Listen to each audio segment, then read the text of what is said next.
हे कृष्ण करुणा सिंधो दीन बंधो जगतपते गोपेश गोपिका कांत राधा कांत नमस्तुते। श्री श्री राधा माधव की जय। श्रीमद् भगवद गीता की जय। श्रीमद् भगवद गीता का अध्याय 6 और श्लोक संख्या 9 का अभी हम पाठ करेंगे। भगवान कहते हैं कि ऐसा योगी चेतन लोगों के साथ कैसा व्यवहार करता है। तो चलिए अब हम इस श्लोक में जानते हैं। सुहृद मित्ररि उदासीन मध्यस्थ द्वेष्य बंधुषु साधुषु अपि च पापेषु संबुद्धिर विशिष्यते। सुहृद मित्ररि उदासीन मध्यस्थ द्वेष्य बंधुषु साधुषु अपि च पापेषु संबुद्धिर विशिष्यते। सुहृद मित्र अरि उदासीन, ऐसी आध्यात्मिक स्थिति को पाने के बाद सुहृद कहते हैं वेल विशर को। मित्र में सामान्य मित्र। सुहृद और मित्र में क्या अंतर है? सुहृद जो होते हैं वो होते हैं क्लोज फ्रेंड, बहुत इंटीमेट फ्रेंड। मित्र मतलब कैजुअल फ्रेंड। अरि कहते हैं शत्रु को। उदासीन यानी कोई उनके साथ कंसर्न नहीं होता। मध्यस्थ यानी मीडिएटर। मीडिएटर को मतलब होता है लेकिन किसी का पक्ष नहीं लेता। वो जो सही है वो उसको सही कहेगा, जो गलत है उसे गलत कहता है।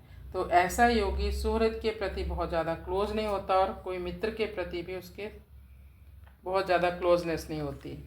यदि कोई उसको अपना शत्रु समझता है उसके प्रति भी वो उदासीन रहता है।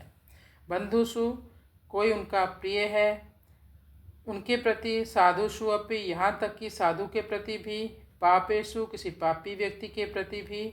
समबुद्धिर विशिष्यते, उसकी समान बुद्धि होती है। कैसे हुआ ये संभव? क्योंकि वह सबके भीतर आत्मा का दर्शन करता है, जानता है कि सभी भगवान के अंश हैं। अभी किसी कारण से ये सब भगवान से विलग हो गए हैं, इसलिए इनका आचरण अलग प्रकार का हो गया है। अज्ञानता के कारण समझ लो या मूढ़ता के कारण। तो ऐसा योगी नाना प्रकार के लोगों से मिलने के बाद भी विचलित नहीं होता, उसकी चेतना समभाव में बनी रहती है।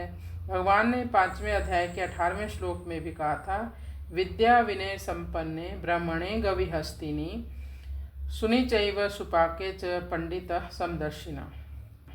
यहाँ भी समात्मा पर इस श्लोक का भाव अलग है।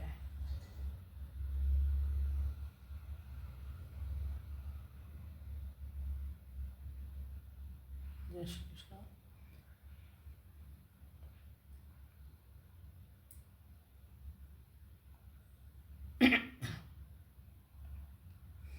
जय श्री कृष्ण।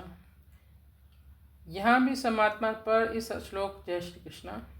यहाँ भी सम आत्मा पर इस श्लोक का भाव अलग है। सब एक प्रकार के ही लोग हैं, कोई ब्राह्मण हैं, कोई चांडाल हैं, पर इस श्लोक में जय श्री कृष्ण।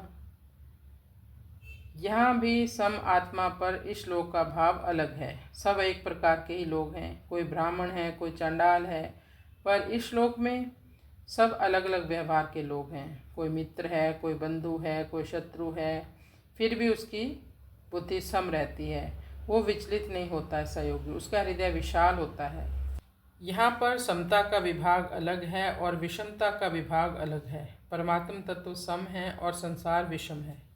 सिद्ध कर्मयोगी की विषम व्यवहार में भी सम बुद्धि रहती है और व्यवहार करने में जिनसे कभी एकता नहीं हो सकती, एकता करनी भी नहीं चाहिए और एकता कर भी नहीं सकते, उन मिट्टी के ढेले, पत्थर और स्वर्ण में और सुहृद मित्र, वैरी, उदासीन, मध्यस्थ, द्वेष्य, साधु तथा पापी व्यक्तियों में भी ऐसे ज्ञान योगी की समबुद्धि रहती है। कारण कि उसको एक परमात्मा के सिवाय कुछ नहीं दिखाई देता, ऐसा अनुभव हो गया उसको।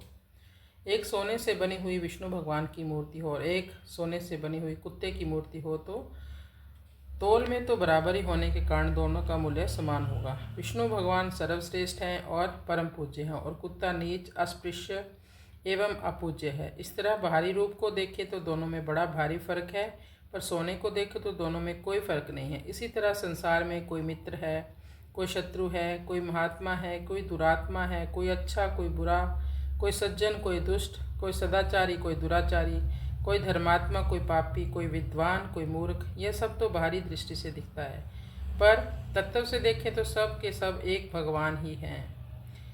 एक भगवान ही अनंत रूपों में प्रकट हुए हैं। जानकार मनुष्य उनको पहचान लेता है, दूसरा कोई पहचान नहीं सकता। जैसे आप स्नान करें और पूरे शरीर में साबुन लगाकर एक दर्पण के आगे खड़े हो जाएं। देखें तो शरीर बहुत बुरा दिखाई दे रहा है, भद्दा दिखेगा, कहीं फफोले दिखेंगे, कहीं लकीरें दिखेंगी, परंतु ऐसा दिखने पर भी मन में दुख नहीं होगा। क्यों? कि कैसी बीमारी हो गई है? कारण के भीतर यह भाव रहता है कि यह तो ऊपर से ही ऐसा दिख रहा है, जल डालेंगे एकदम साफ हो जाएगा। ऐसे ही सब परमात्मा के स्वरूप हैं, और ऊपर से शरीरों में उनका अलग अलग स्वभाव दिखता है। वास्तव में ऊपर से दिखने वाले भी परमात्मा के ही स्वरूप हैं, पर अपने राग द्वेष के कारण वे अलग अलग दिखाई पड़ते हैं। तो जो बात 5वें अध्याय के दूसरे श्लोक में कर्म योगो विशिष्यते में कही थी, वही बात यहाँ समबुद्धि विशिष्यते पदों में आई है। समबुद्धि वाला मनुष्य निर्लिप्त रहता है, और निर्लिप्त रहने से योग हो जाता है, और लिप्तता होने से, बंधन में आने से भोग होते हैं। समबुद्धि तीनों योगों में है, पर कर्म योग में विशेष रूप से है, क्योंकि भौतिक साधना होने से कर्मयोगी के सामने विषमता ज़्यादा आती है। जो समता यानी समबुद्धि कर्मयोग से प्राप्त होती है, वही समता ध्यान योग से भी प्राप्त होती है। इसलिए भगवान ध्यान योग का प्रकरण आरंभ करते हुए पहले ध्यान योग के लिए प्रेरणा करते हैं। हरे कृष्ण कृष्ण कृष्ण हरे हरे, हरे राम राम राम हरे हरे। कृष्णाय वासुदेवाय हरे परमात्मने प्रणतक्लेशनाशाय गोविंदाय नमो नमः।